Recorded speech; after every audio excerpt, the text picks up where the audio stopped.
Luis Rojas, it's Craig and Evan. What's going on? Hey, what's going on, guys? I'm glad to be back. Where you been? Where you been all day? I was at the field, not shoveling snow or anything, but getting the guys a little work in because we couldn't afford to take those, back-to-back days like this where we don't do much. So some guys went to the field, played cast through touching fields because there's a slope in the indoor cages, and they also swung the bat a little bit. So I had to go in there and make sure that they get the workout in. Got it. So they didn't want you to call in today, is my gut. So I guess I'll ask the question. There's a kill that, guys. Oh, that's my fault. I apologize. There's obviously another off-field situation with the New York Mets. They're having nothing to do with you, and I respect that. But it is another off-field situation. It's like the fourth one in the last 6 months or so. Are you aware of it? Is it distracting to you? And what's your take on the fact that there's another situation involving employees with the Mets that don't play baseball? Well, yeah, I'm aware. I did read the article. I read the story. I am going to say this. I am not familiar with the allegations in the story. Yes, the allegations are upsetting to read. But what I can tell you is that Steve and Sandy, their leadership right now and their mission is to have zero tolerance on this type of behavior. So I know there's been a law firm hired just to conduct a review of the organization's culture, and that's the course of action being taken against this type of behavior. But I'm not familiar with the allegations. Are these stories distracting to you or to the players at all, as far as you can tell, knowing that it's out there and people are talking about it and the media's covering it, or you guys been able to avoid it as a distraction? I think we've been able to avoid it as a distraction. I was just with a group of guys there, and we were locked in and just staying ready for tomorrow because we had a couple of the stoppages that 2 days in a row not playing again. So yeah, I don't think the guys are getting affected by it. But I could say that there's an awareness, that's out there in the public, and but once again, it's our job is to come in and win a game every day. Sure. So I think we channel that in a way, and we go and focus and work on what we need to be working. And then last thing on this, and Evan will jump into a bunch of the important baseball stuff for Met fans. Has anyone from management come to talk to you and the guys on the team about this type of stuff? Not yet. Not yet. I mean, there's been obviously conversations, statements, not conversation statements, sorry, only about the situation. And that's how we're aware that there's a law firm hired doing the review of the organization's culture. Just making everyone aware that there's an article for the public, and just informing everyone that there's a course of action for allegations like this. And so I know they're doing that, but we're all aware they're doing that because it's a mass email in the organization that they sent when it happens, and it comes straight from our owner.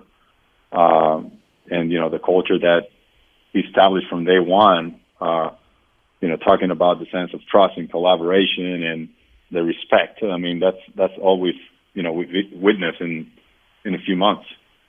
We're talking to Luis Rojas, manager of the Mets. Not playing tonight. Another weather issue, snow out. You got a doubleheader tomorrow. Couple of things. Jake and Lucchesi tomorrow. Is that official for the doubleheader? Right now, that's how we're leaning to.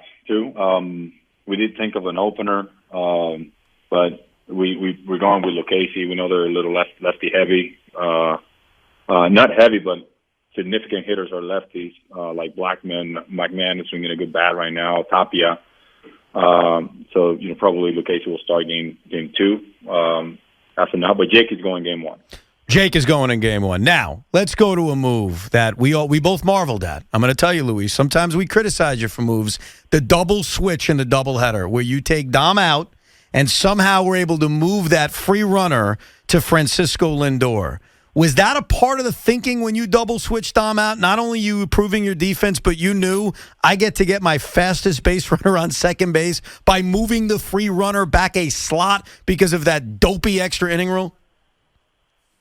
Yeah, we talked about it before we ended the inning there, as our inning was developing.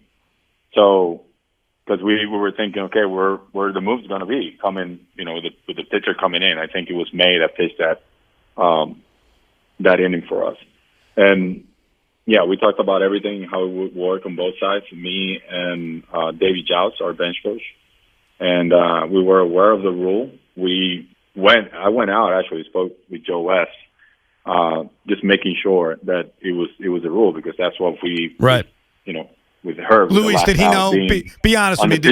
Did Joe West know the rule? Did you almost tell him, and he was like, "Oh yeah, I guess that's it."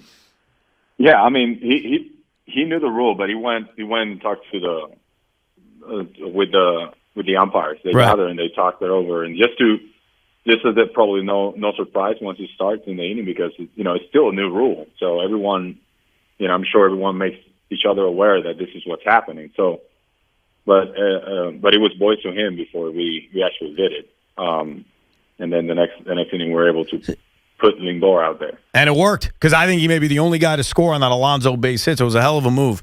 For Sunday, look, I don't, and Craig and I, we didn't blame you for starting the game in the rain. I don't know why you guys did it, but it's not on you. The thing I wonder about is when you decide, all right, we're going to start this game. We know it's raining. Did you give thought to not starting Marcus Stroman, to saying, you know what, I don't know how many innings we're going to play. Not that it's going to be 9 pitches, but maybe we only get 2 or 3 innings in. And I know this didn't matter because Marcus is able to come back a few days and he was great. But did you give thought on that day with Stroman, and even tonight, if there was a potential game with Jake, of looking at the weather and changing your starter based on the uncertainty of what would happen and how long they'd actually be able to go?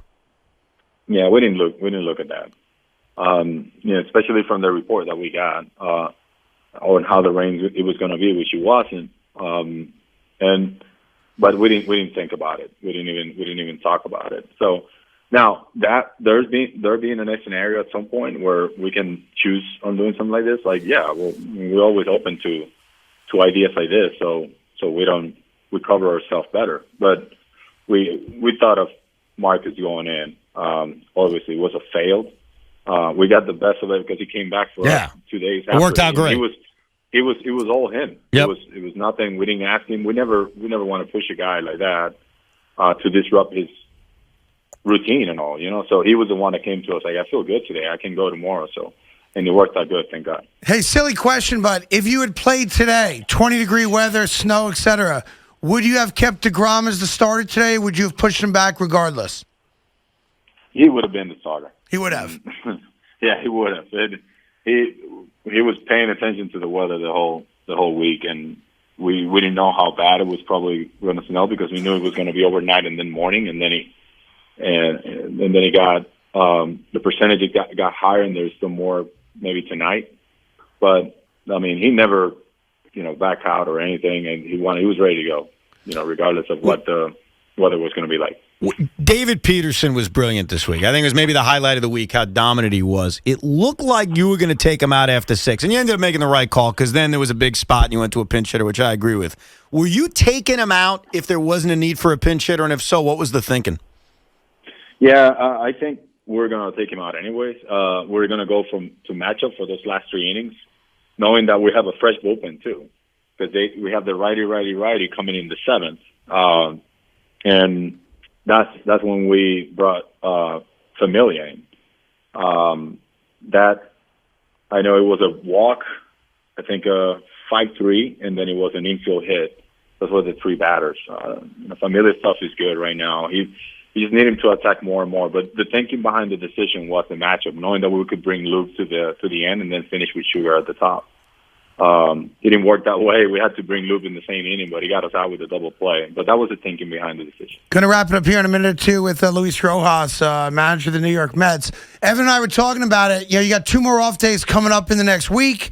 Obviously, today, as we get it, baseball players are creatures of habit. You want to play every day. You want to go at least 6 days a week, whatever it might be. And that's been really thrown into the wind. No one's fault, weather, COVID, etc.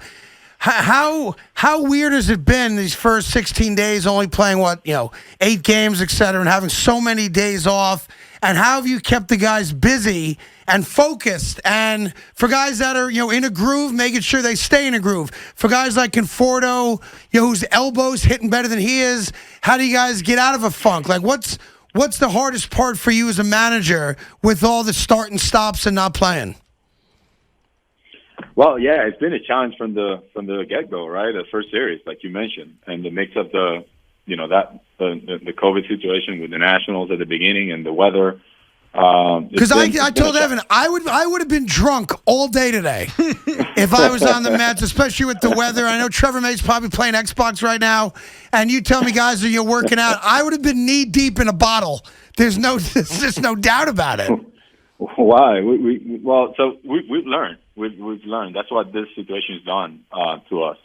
I think we've learned on how to stay prepared. We try to simulate it as much as we could. That first series against the Nationals, we had the sim game, we had everything, but there's some things that didn't click, and we try more and more things. So I think at this point we've learned on how to stay ready. That's what we did today. That's what we're gonna do tomorrow. Show up feeling ready because we've been through this. So it's been from talks to workouts to extreme. I'm gonna say extreme workouts, but I'm gonna say game speed type of workouts just to get the guys in game speed reads as far as hitting, doing some defense, the pitchers throwing up downs and on mounds. So anything that we can do that can simulate game speed, that's what we've done the last 2 times. So yeah, it can well happen again. So the best we can do is just go back to it as a team and stay ready, because the easiest thing is just to sit down and wait. But I think we can come up with ideas. We have a bunch of great baseball minds on the team. The guys want to play. So all that energy, we use it on being prepared to play. Well, we appreciate your time this afternoon. Good luck with the doubleheader tomorrow and the entire series, and we'll see you when you guys get back here next week. Thank you. Have a good weekend, and all our best. Safe travels, Luis. Thank you, Val. Thank you. Thank you so much. Thanks for having me. Luis Rojas, manager of the Mets.